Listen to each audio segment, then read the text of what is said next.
बिस्मिल्लाहिर्रहमानिर्रहीम। अस्सलाम वालेकुम। Welcome back my channel. आज मैं आपके लिए एक ऐसे पकौड़ों की रेसिपी लेकर जिसको खा के ना तो आपको बदहज़मी होगी ना आपके पेट में दर्द होगा।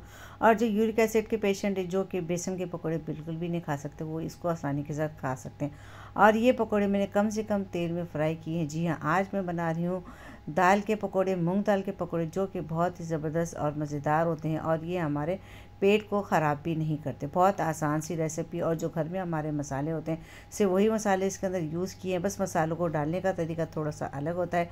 चलो जी, अब अपनी वीडियो का आगाज़ करते हैं। फुल वीडियो वॉच कीजिएगा। अगर वीडियो पसंद आए तो लाइक शेयर कमेंट कर दीजिएगा। चैनल पर नए तो प्लीज़ सब्सक्राइब करके बेल आइकन को प्रेस कर दें ताकि आने वाली नई वीडियो का नोटिफिकेशन आपको बआसानी मिल सके। चलिए जब रेसिपी का आगाज़ करते हैं। मूंग दाल के पकोड़े बनाने के लिए मैंने आधा किलो मूंग की दाल ली है और इसको देखें अच्छे तरीके से आप देख लें। फिर मूंग दाल को मैंने अच्छे तरीके से पानी से 3 से 4 बार 5 बार जितनी हो सके आप इसको धो लें कि उसके अंदर से जो सफ़ेद सफ़ेद सा मिट्टी सा निकलता है वो अच्छे तरीके से साफ़ हो जाए। जितनी दफ़ा में आपकी दाल साफ़ हो जाए बस आप उतनी दफ़ा अपनी दाल को अच्छे तरीके से धो लें। मैंने भी 5 दफ़ा दाल को अच्छे तरीके से धोया था तो दाल अच्छी तरीके से साफ़ हो गई। तो उसको तकरीबन 2 से 3 घंटे के लिए आप भिगो के छोड़ दें साइड पर। जब तकरीबन 3 से 4 घंटे हो जाएंगे, दाल हमारी अच्छी तरीके से भीग जाएगी तो आप उसको हाथ लगा के देखेंगे तो काफ़ी सॉफ्ट हो जाएगी और हाथ से आसानी के साथ तो टूटने लग जाएगी। तो दाल जब भीग जाए अच्छे तरीके से तो उसके बाद आप इसको कम से कम पानी में आपको पीसने की कोशिश करनी है कि पानी इसमें ज़्यादा ना हो, क्योंकि दाल के पकौड़े में अगर पानी ज़्यादा होता है तो पकौड़ों का मज़ा नहीं होता। अगर आपके घर में सिलबट्टा है तो अगर आप सिलबट्टे में पीस सकते हैं तो कोशिश करें आप सिलबट्टे में अपनी दाल को पीसें, और नहीं तो कम से कम पानी डाल के आप चॉपर में, ब्लेंडर में, जिसमें दिल चाहे पी सकते हैं। क्योंकि अगर इसका मिक्सर पतला हो गया तो आपको इसके अंदर कुछ बाइंडिंग के लिए कुछ डालना पड़ेगा, तो फिर आप इसमें थोड़ा सा बेसन या दाल का आटा भी मिलता है, आप वो ला के अपने पास रख सकते हैं। उसके बाद हम आराम से इसके अंदर मैं मसाले ऐड करती हूँ कि मैं क्या क्या मसाला ऐड करती हूँ। तो सबसे पहले मैंने लिया 3 चमचे है ये रोस्टेड साबुत धनिया, जो तवे के ऊपर हल्का सा भून के हम इसको क्रश कर लेते हुए, और 1.5 चमचा मैंने डाला है धनिया ज़ीरा पाउडर, 2 चमचे मैंने डाले चिली फ्लेक्स और 2 चमचे ही मैंने नमक डाला है। अच्छा जी, मसाले आप अपने हिसाब से आगे पीछे कर सकते हो। और एक अच्छा सा कलर देने के लिए आधा चमचा हल्दी पाउडर और 1/4 चमचा मैंने डाला है इसके अंदर बेकिंग सोडा, और एक हिसाब से बड़ी प्याज जो होती है इसको ऑमलेट कट काटा है, 3 से 4 हरी मिर्चें हैं जिनको बिल्कुल बारीक काट लिया है मैंने। और फिर इसके अंदर डालेंगे हमारे मसाले अच्छा खासा, इसमें आधी प्याली से ज़्यादा मैंने डाला है हरा धनिया बिल्कुल बारीक कटा हुआ, और ये पुदीना है, पुदीना कम डालते हैं, पुदीने में ज़रा तेज़ी होती है। और ये है मेथी। अच्छा जी, मेरे पास ताज़ा मेथी नहीं थी तो मैं मेथी सुखा के रखती हुई मैंने 1/4 प्याली डाली, और हाथों से सूखी हुई मेथी को क्रश बिल्कुल बारीक कर लेकर अच्छे तरीके से मिक्स हो जाए।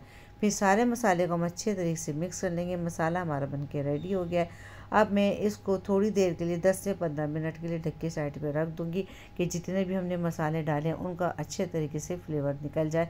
और अब मैं चले जी पकोड़े बनाने स्टार्ट करूंगी 15 मिनट के बाद। थोड़ा सा ये 2 से 3 चमचे के करीब है सरसों का तेल। आप चाहें तो सरसों का तेल इस्तेमाल कर सकते हैं, ऑलिव ऑयल इस्तेमाल कर सकते हैं। अगर आपके पास ये दोनों भी नहीं है तो जो आपके पास घर में आम जो कुकिंग ऑयल होता है आप वो भी इस्तेमाल कर सकते हैं, कोई मसला नहीं है, मगर आप थोड़ा सा तेल डालिएगा फिर।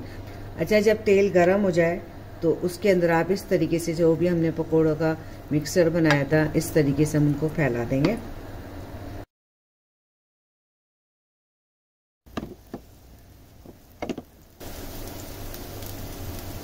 अब आंच हम बिल्कुल हल्की कर देंगे, और चूंकि तेल हमने बहुत कम डाला, अच्छा ये भी मुझसे थोड़ा सा ज़्यादा डल गया, अब इससे भी कम कर सकते हैं तेल।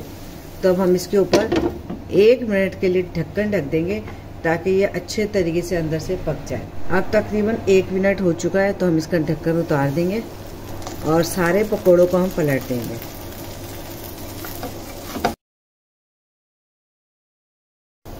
अब अच्छा, थोड़ी देर के लिए फिर हम इसको ढक देंगे कि हमारे पकोड़े दूसरी तरफ से भी अच्छे तरीके से अंदर से पक जाए।